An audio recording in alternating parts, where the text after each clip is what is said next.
Thank you very much, Samina, and thank you very much to Shane and to the members of the Cold Chain Federation for the invitation to come and speak to you today.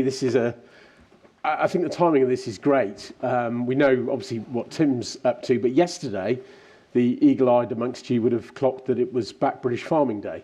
So the NFU, supported by 123 politicians, as it turned out first thing yesterday morning, were talking about the importance of my industry, talking about the importance of British food, and hopefully increasingly talking about food security and resilience, obviously what we're talking about today. Now, what I wanted to do, given the subject topic of today, and I'm trying, like Tim, to get the slides. Okay. I thought really it would be worth starting with a definition, and food security, as the FAO sees it, carries quite a complex definition, which sometimes I think perhaps we oversimplify. So there it is. Food security exists when all people at all times have physical and economic access to sufficient, safe and nutritious food that meets their dietary needs and food preferences for an active and healthy life. And they cite these four dimensions to delivering food security, and I think these are pretty good. So, physical availability of food, this is what farmers, my members, kind of identify with and can relate to most, but it does require literacy and understanding of food stock levels and the understanding of net trade as well. The economic and physical access to food, well, this is probably more consumer focused, but it also alludes to the importance of tackling inequality and also the influence of social policy, some of which Tim has touched on. And I suppose the food utilisation's there as well. That's the ability of a population to know how and be able to consume a healthy and balanced diet. But the last bit I wanted to really focus on was stability, the ability to deliver all of the above now and into the future. So we've got shocks such as climate change, geopolitics, and of course economic instability, which we're very familiar with in the UK. These are all factors that are threatening our stability. I guess the key point that I wanted to make on this first slide was that food security is really dynamic, and that if we're going to work on this, if we're going to think about it, if we're going to deliver against the things on this slide, then it really does require cross-government policy, some of which Tim has pointed to. But I would also argue, while we need that local focus that Tim's referred to, we are going to also need that international collaboration. Now, while I'm Director General of the NFU, and people talk a lot about self-sufficiency in my industry, I'm not so naive as to think that we can feed the UK population just with food that's grown or reared here. Trade is really important in this. It helps us to build a degree of resilience. But diversity of supply is also really important. We need healthy trade links plus a really vibrant, strong domestic supply. You know how many people we've got to feed in this country, and understanding that, I think we really need to recognise our strengths. We've got this fantastic climate for growing food. We've got still a phenomenal science and innovation capacity in the UK when it comes to supporting the farming and food industry, although it's been terribly eroded and others are catching us up. We've got market-focused, resilient farms. We've got the people in this room. We've got a world-beating logistics supply chain. We are, let's face it, really, really good at this. But getting our decision makers, if you like, particularly political ones, to think about this is perhaps a lot harder. Now, accepting that we need to wake up, and I think Tim hopefully he's woken you all up, but I think he's also made the case for why, as a country, we need to wake up to this. how do we get people interested in this?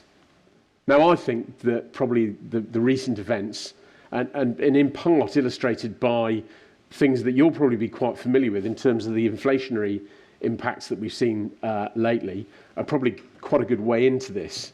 Now, the agricultural price inflation is on the blue bars here, and then the consumer price index as it relates to food is the black bar. You'll be I'm sure, very familiar with the black line, but maybe less familiar with those blue bars.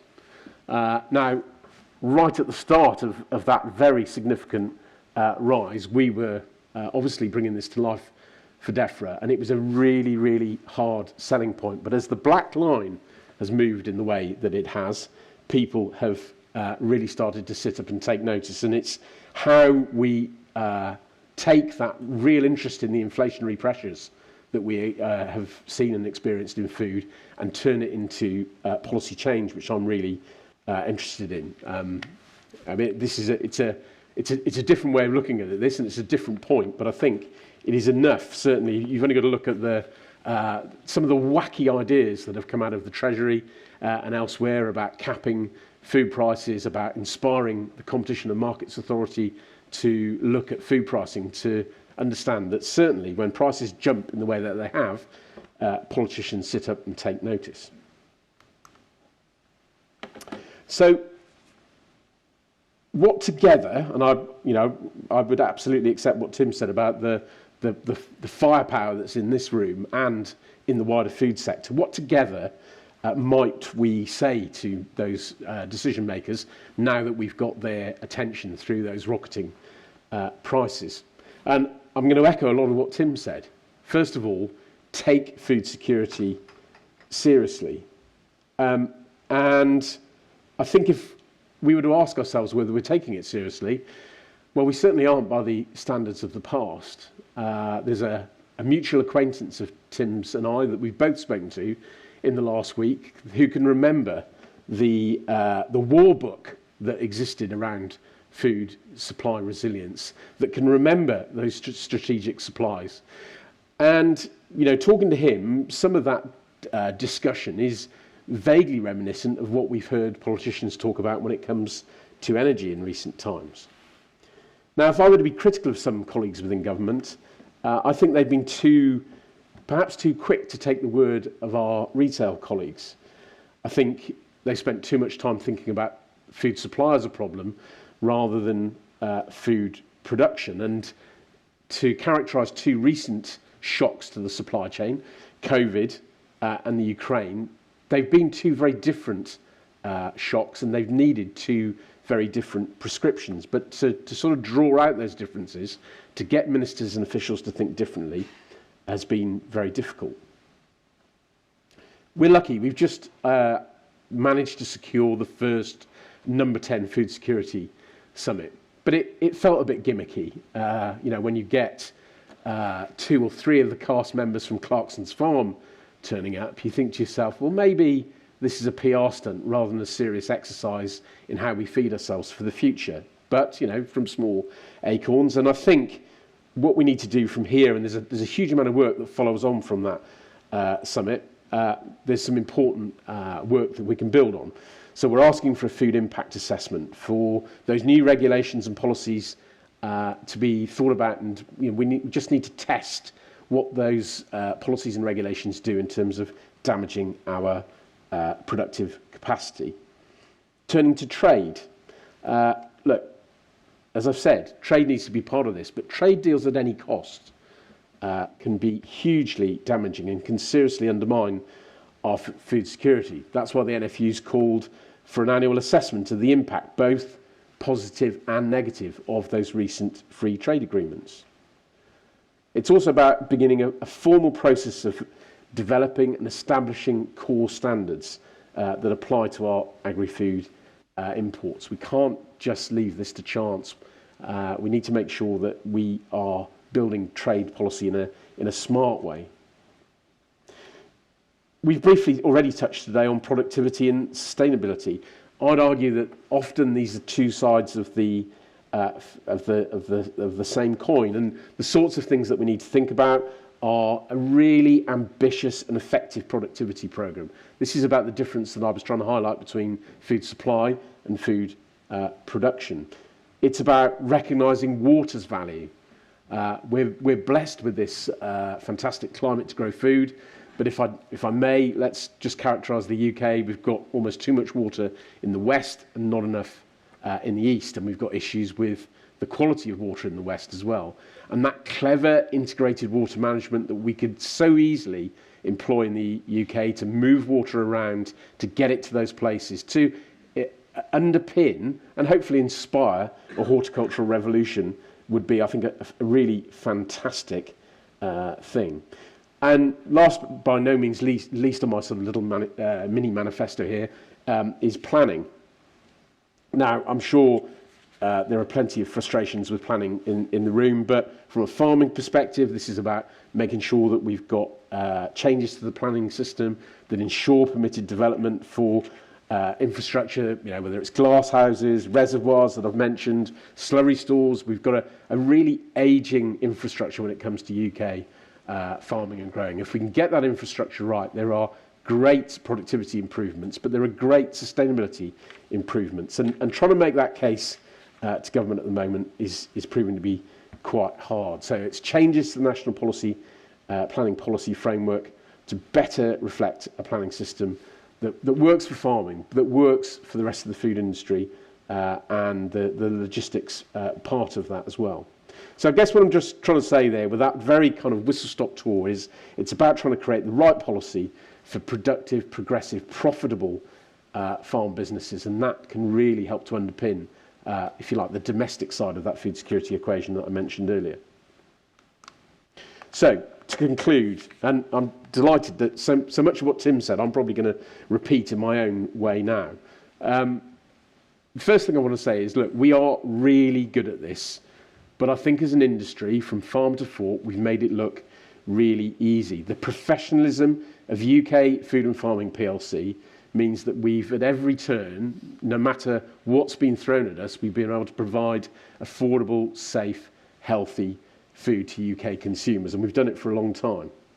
And because we've made it look too easy, and we've been able to get through COVID, no deal planning for Brexit, the Ukraine crisis, I think perhaps we've lured our political friends into a false sense of security. It's clear that we may face many more challenges in the future, and having a more rounded approach to food security, as we have for energy security, and it seems to be developing all the time now, has to be the way forward. But it requires industry and government to work together, and government needs to understand what my members do, what the members of the Cold Chain Federation do. So don't assume that policymakers understand your sector or your businesses. Please get involved. Don't just leave it to the excellent professional staff of the Cold Chain Federation. You've got a fantastic story to tell, and I've been to see some of the businesses in this room, and you can bring to life the sorts of challenges that we know we'll face in the future in a way that the suits, if you like, can't do in the corridors of Whitehall. Think about the pressures on your supply chain, the pressures today, the pressures in the future, and begin to have conversations with your suppliers and your suppliers' suppliers. I think it's really important that we start to build that shared understanding. And if we can strengthen those links, and if we can look at what others are doing to guarantee supply, then I think we can start to tackle some of the challenges that hopefully I've highlighted, and certainly that Tim highlighted in his opening address. So thank you very much.